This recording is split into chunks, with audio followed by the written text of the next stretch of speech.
کہ کمانا بھی اس طرح، خرچ کرنا بھی اس طرح، اور مسلمانوں کے کاموں میں لگنا، یہ اخلاق ہے کہ دوسرے کو نفع پہنچاؤ لیکن بے غرض ہو کر پہنچاؤ، غرض نہیں، بس صرف اس لیے کہ اللہ راضی ہو جائے، اللہ پاک راضی ہو جائے۔ یہ رضا والی طاقت، اس سے انسان کے عمل بہت طاقتور بن جاتا ہے۔ آپ ذرا دیکھیں کہ ایک صدقہ ہے، صدقہ جو بندہ دائیں ہاتھ سے دے دیتا ہے اور بایاں ہاتھ یہ بدن کا حصہ ہے، لیکن اتنا چھپا کر دے رہا ہے کہ بائیں ہاتھ کو پتہ نہیں چلتا کہ کتنا دیا، بلکہ بعض وقت تو دائیں ہاتھ کو بھی پتہ نہیں چلتا کتنا دیا، بغیر حساب کے دے دیا۔ اب یہ جو بظاہر ایک عمل ہے صدقے کا، لیکن اس کے اندر اخلاص ہے، اس کے اندر اخلاص ہے کہ اوروں کو کیا بتا دے اور اوروں کے سامنے کیا ظاہر کر دے، بلکہ یہ تو اپنے بدن سے بھی اگر چھپا سکتا ہے تو چھپا لیتا ہے تاکہ صرف اللہ کی رضا کے لیے ہو اور آخرت کی بنیاد پر ہو۔ اس صدقے والے عمل کے اندر جو طاقت ہے وہ طاقت پہاڑوں سے زیادہ ہے، وہ طاقت لوہے سے زیادہ ہے، وہ طاقت آگ سے زیادہ ہے، وہ طاقت ہوا سے زیادہ ہے، حالانکہ یہ سب عناصر اربع ہے۔ اس سے یہ تشریعی عمل جو صدقہ ہے اس کی طاقت زیادہ، تو اس کی طاقت کے اندر جو قوت ہے یہ طاقت زیادہ صرف صدقے کی وجہ سے نہیں ہے، اس صدقے کے اندر اخلاص کی وجہ سے کہ اللہ کی رضا کے لیے صدقہ دینا، اللہ کے رضا کے لیے نماز پڑھنا، اللہ کے رضا کے لیے ذکر کرنا، اللہ کے رضا کے لیے نیک کام کرنا، اللہ کی رضا کے لیے اپنے آپ کو ہر میدان میں آگے بڑھانا، یہی مقصود ہے کہ بندہ اللہ کا ہے، اللہ کے لیے کام کرنا سیکھ لے۔ آپ دیکھیں کہ جب یہ تین انسان، تین آدمی غار کے اندر پھنس گئے، اب وہاں دعا ہے، لیکن اس دعا میں کہ یہ اللہ اگر میں نے تیرے لیے کیا ہو تو اس مشکل سے ہمیں بچا دے، صرف عمل نہیں، اگر یہ عمل تیرے لیے ہے تو ہمیں اس مشکل سے بچا دو، تو اللہ نے اس عمل کے اندر اخلاص کی برکت سے اللہ جل شانہ نے اس مشکل سے بچا دیا۔ صرف عمل نہیں ہے بلکہ عمل کے اندر اخلاص ہے اللہ کے لیے۔ آپ دیکھیں ایک مرد تھا یا ایک عورت تھی، عورت گناہگار عورت، پیاس لگی، اس نے پانی پی لیا اور کتا نظر آیا اور کتا پیاسا تھا۔ اس کے اندر کی ایک بات کہ جس طرح مجھے تکلیف، اس کتے کو بھی وہی تکلیف ہے، اندر رحم آیا اور اس کے پانی پلانے کے لیے راستہ اختیار کیا۔ راستہ کیا اختیار کیا کہ اپنے موزے کو نکال کر اور اپنے دوپٹے کو رسی بنا کر اور کنویں کے اندر ڈال کر اس کے ذریعے سے پانی نکال کر کتے کو پلا دیا۔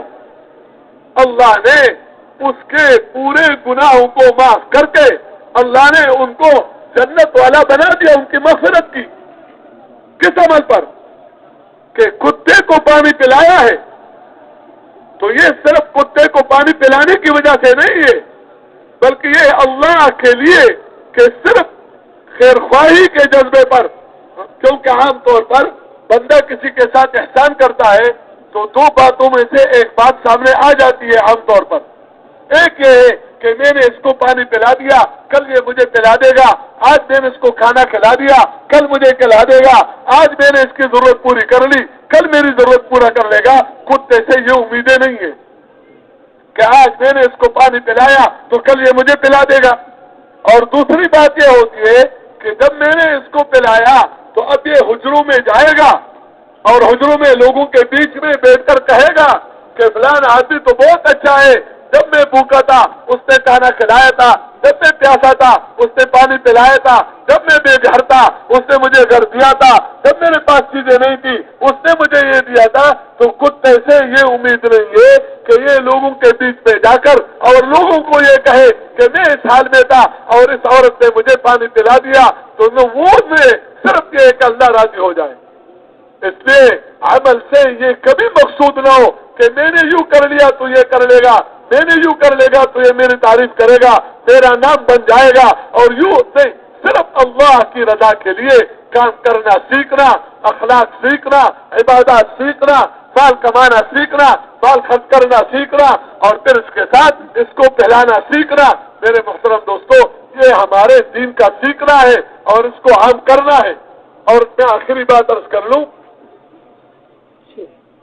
کہ یہ جو فرائض ہیں، نماز ہے، روزہ ہے، زکوٰۃ ہے، حج ہے، اور اس کے ساتھ پھر باقی زندگی ہے، اس کے ساتھ اتنا تعلق ہو جائے کہ بندہ نوافل کا اہتمام کرے، کیونکہ فرض کو بندہ زیادہ تو نہیں کر سکتا ہے کہ فرض کی زور کی نماز 2 دفعہ پڑھے، 10 دفعہ پڑھے، لیکن نوافل کی کثرت، کہ نمازوں کی کثرت، روزہ کی کثرت، صدقات، خیرات اور عمرہ، یہ جتنے بھی فرائض ہیں، جب اس کے ساتھ بندہ نوافل کا اہتمام کرتا ہے تو ان نوافل کے اہتمام کی برکت سے ان فرائض کے اندر جو کمی ہے اس کمی کا ازالہ ہو جاتا ہے۔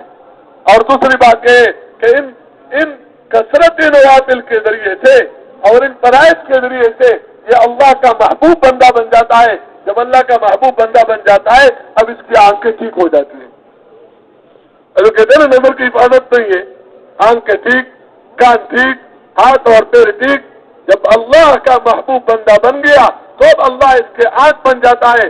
آنکھ بن جانے کا کیا مطلب کہ اس کا دیکھنا شریعت کے مطابق، کان بن جاتا ہے جس سے سنتا ہے تو کان کا سننا شریعت کے مطابق، ہاتھ بن جاتا ہے جس سے پکڑتا ہے تو شریعت کے مطابق، پاؤں بن جاتا ہے جس سے چلتا ہے شریعت کے مطابق۔ اس کے ساتھ وعدہ ہے، وعدہ کیا ہے کہ جب یہ میرے سے مانگے گا تو میں اس کو دوں گا۔ جو مانگے گا عمل کر کے اللہ سے مانگنا، اور جس چیز سے پناہ مانگے گا میں اس کو پناہ دوں گا۔ میرے محترم دوستو، اس کے لیے کہا جاتا ہے کہ اپنے گھروں سے باہر نکلو، اس زندگی کے سیکھنے کے لیے ماحول میں آؤ، اس سے کہ جو زندگی آج ہم گزار رہے ہیں اپنے گھر میں بھی بچوں میں دین سیکھے بغیر تو وہ دین نہیں بن سکتا ہے، وہ غفلت والی زندگی ہے۔ لا تلہکم اموالکم ولا اولادکم عن ذکر اللہ، تمہارا مال اور تمہاری اولاد تمہیں اللہ کے ذکر سے غفلت میں نہ ڈال دے۔ مال کمانا منع نہیں ہے، مال خرچ کرنا منع نہیں ہے، لیکن غفلت منع ہے۔ غفلت کے ساتھ کما لیا تو یہ خسارہ ہے۔ یہ کیا ہے؟ خسارہ ہے۔ اس لیے دین سیکھے بغیر جو بھی کما رہا ہے، دین سیکھے بغیر جو بھی خرچ کر رہا ہے تو بندے کا عقیدہ ہونا چاہیے کہ یہ کما نہیں رہا ہے، یہ خسارہ کر رہا ہے۔ دین سیکھے بغیر کوئی چیز بھی خیر کا ذریعہ نہیں بن سکتی۔ اس لیے اس دین کا سیکھنے کے لیے ماحول میں جانا، اللہ کے راستے میں نکلنا، تاکہ بندہ عبادات کے ماحول میں رہے، دعوت کے ماحول میں رہے، اچھے اعمال کے ماحول میں رہے۔ اسی کا نام ہجرت ہے۔ ہجرت صرف گھر اور بھی بچوں کے چھوڑنے کا نام نہیں ہے، بلکہ ہجرت اس کا نام ہے غلط زندگی کو چھوڑ کر صحیح زندگی سیکھنا اور صحیح زندگی گزارنا۔ اسی کا نام ہجرت ہے۔ اسی کو سیکھنا اور اسی کو آگے پھیلانے کے لیے اللہ کے راستے میں پھرنا، یہ ہمارا کام ہے۔ تو بھائی اس کے سیکھنے کے لیے ہم سب اندر سے اللہ پاک سے مانگے کہ ہمارا کام ہے اس کو سیکھنا بھی، اس کے مطابق زندگی گزارنا بھی اور اس کو عام کرنا بھی۔ تو اس کے لیے تیار ہیں؟ اچھا ایک بات میں عرض کر لوں، اتنا وقت تو سب دے دیں، بیٹھے بیٹھے کھڑے نہیں، بیٹھے جب تک یہاں سے نہ کہا جائے تو بندہ بیٹھا ہی رہے۔ صرف وہ بندے کھڑے ہوں جو نام لکھواتے ہیں۔ دیکھو جب سب کھڑے ہو جاتے ہیں تو تشکیل وجود میں نہیں آتی۔